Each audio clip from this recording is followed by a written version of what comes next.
Voici l'essentiel sur Winston Churchill, l'un des hommes d'État les plus influents du XXe siècle. Ce qui est fascinant avec lui, c'est que sa carrière est une succession de hauts et de bas, vraiment. Des échecs cuisants qui auraient pu tout arrêter, et puis des triomphes qui ont changé le cours de l'histoire. Premièrement, son parcours est tout sauf un long fleuve tranquille.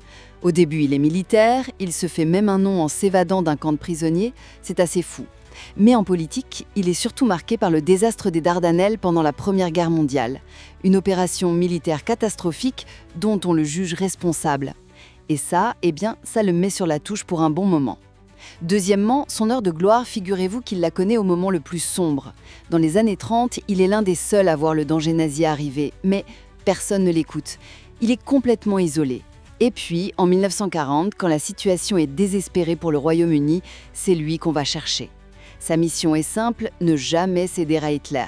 Et c'est là qu'il va galvaniser tout un peuple avec ses discours incroyables. Vous savez, celui où il promet du sang, du labeur, des larmes et de la sueur.